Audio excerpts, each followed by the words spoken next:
मोर किसी फोटो आ वीडियो उपरे किसी लोक कमेंट करचंती कि बालेश्वर रे एफएम कॉलेज रे जो झियोटा आत्महत्या कला ता उपरे काई किसी वीडियो करिन हो ठीक अछि तारी उपरे गोटे वीडियो हे जाऊ आज अंडा नानी जाली नानी सुलसुली अपा एवं रेखा नानी ए कहार आ निद नाही काना बालेश्वर रे घटी जाइबा छात्री को आत्महत्या बहुत दुखदायक किंतु जदि मु कथाटा कोन कहि देबी काले भूल हे जिवो किंतु सत्य कथा होउची आ पछरे केवल बीजेडी ही दायी सेतेबेले एमानक लुह देखा जाउ नथिला काहेकि ना सत्ता तम हाथ में थिला वर्तमान सत्ता नाही बेली तमे आसी छाती पिटे किलबिल होउच जदि सेतेबेले तमे ठीक बागरे आंको लुह देखि पाथांतो ताले आज ए अवस्था हवा पड़ी न था दुष्कर्म को घुड़ेची किए तमरी 24 वर्षर सरकार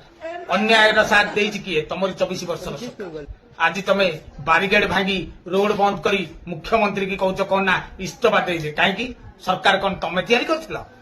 कहबा पूर्वरु सब बेले चिंता करिवो केबे चालुडी छुंची की प्रश्न पचारिबा दरकार हुएनी काना जानिछि से तार केते कोना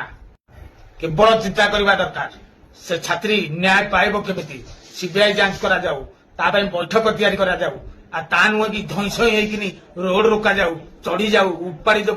बीजेपी बीजेडी कांग्रेस जा हे जाए से फांसी पाइबा दरकार आ तमे ए जो मिछ प्रचार करी गोटे मुख्यमंत्री की बदनाम करबा ए जो भाड़ुआमी करबा एटा छाड़ी दियो ताले सब ठीक हे जिवो जय जगन्नाथ जय श्री राम।